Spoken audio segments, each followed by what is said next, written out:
Bonjour à tous, j'espère que vous allez bien, que ce début d'année se passe au mieux, que au-delà de quelques petits couacs, de peut-être difficultés pour certains d'entre vous, les choses sont lancées.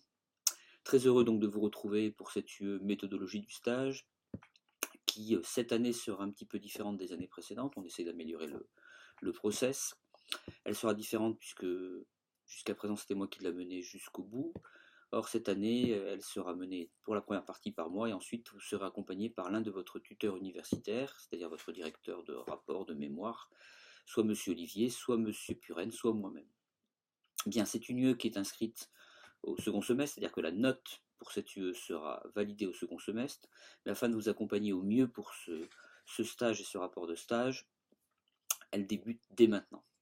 Donc dans un premier temps, ça a déjà démarré, vous l'avez vu, par un ensemble de données qui vous explique un petit peu le cadre du stage, le rapport à un certain nombre d'éléments, vous en aurez davantage mi-octobre. C'est pas ça l'essentiel pour l'instant. La nécessité donc de faire un stage qui s'inscrive dans le champ qui est le nôtre, de la didactique des langues, du français langue étrangère ou langue seconde, ou ça peut être de l'allemand langue étrangère langue seconde ou de l'anglais, hein, je veux dire c'est pas du tout un souci. Puisque ce qui nous intéresse, nous, c'est finalement les approches didactiques que vous allez mettre en œuvre.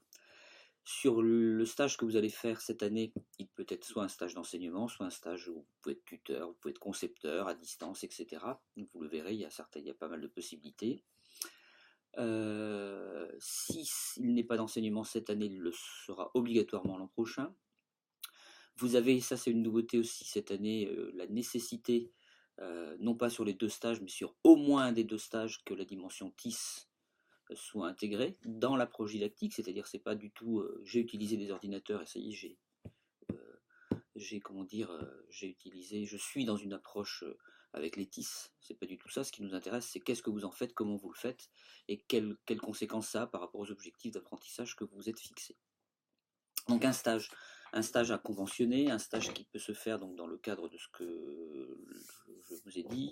Il y a pas mal d'éléments dans le PowerPoint de présentation que je vous donne. Il y a aussi des documents références, imprimez-les.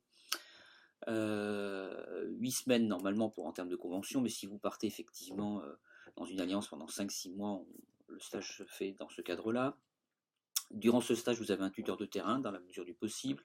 Celui-ci vous accompagne sur le terrain par rapport à vos missions et a pour mission aussi de rédiger un rapport confidentiel qui nous envoie, qui pour nous montre que vous avez effectivement rempli l'ensemble des missions qui vous étaient allouées. Si vous faites votre stage dans le cadre professionnel dans lequel vous êtes, c'est possible dès lors que ce cadre professionnel vous le permet. Toutefois, il va falloir construire un projet de stage pour que vous ne fassiez pas le quotidien, ce que vous faites d'habitude, avec votre tuteur universitaire. Donc, comme je l'ai évoqué tout à l'heure, l'un des 3 enseignants-chercheurs du département. Ce stage, donc, il faut l'anticiper, le construire, ça fait partie des compétences que vous devez acquérir. Il vous faut le chercher, il vous faut récupérer un certain nombre d'éléments. Donc pour cette UE, ben, c'est cet ensemble d'éléments que vous allez inscrire dans ce qu'on appelle un journal de bord, un carnet de bord, qui petit à petit vous aidera aussi à la rédaction certainement du rapport, puisque vous aurez pris un certain nombre de notes. Donc il peut faire apparaître un certain nombre d'éléments, les courriers, les démarches que vous avez faites, les questions que vous êtes posées, les moments de doute, les moments de réussite. Et puis surtout par rapport au rapport de stage, et ça vous sera précisé par vos tuteurs universitaires en temps voulu, indiquer un certain nombre d'éléments qui feront partie de ce carnet de bord cette année, à savoir quelles sont les questions que vous posez, la problématique, les concepts que vous voulez interroger, et puis une première bibliographie qui vous paraît être essentielle pour formaliser votre rapport. Donc ce rapport, puisque j'y suis, ce rapport, c'est véritablement un temps fort. La note pour le rapport, qui n'est pas la même note que pour l'UE, est coefficientée. On vous précisera exactement le nombre de coefficients. C'est donc coefficienté parce qu'on estime que c'est véritablement le cœur de votre formation, que ce soit en M1 ou en M2. Ce rapport ne sera pas soutenu en M1, mais il sera lu par 2 rapporteurs, c'est-à-dire à la fois votre directeur de rapport et un autre enseignant-chercheur.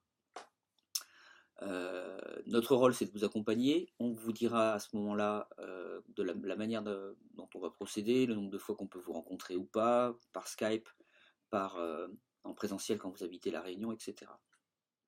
Ce rapport doit faire 30 pages. Alors que si on vous dit 30 pages, c'est pas pour en faire 25, c'est pas pour en faire 35, c'est en faire 29, 30, 31, pour qu'il y ait une équité, pour qu'il y ait un cadre. Essayez d'être synthétique. Il doit avoir une première partie qui présente votre stage, les différentes missions que vous avez menées, et puis l'analyse que vous en faites, c'est plus d'une dizaine de pages, sachant que cette première partie succède à une introduction.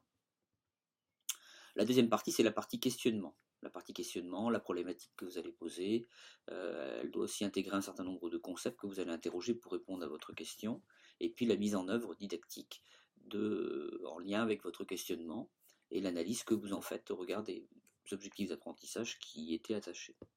Mais tout ça, on en reparlera plus tard. Donc, pour l'instant, et je vais être assez concis pour finir, préoccupez-vous de trouver un stage. Si vous en avez déjà un qui démarre très tôt, ben, vite contactez-nous. Vous avez un document vous pouvez choisir votre tuteur universitaire. On vous demande de donner 2 noms.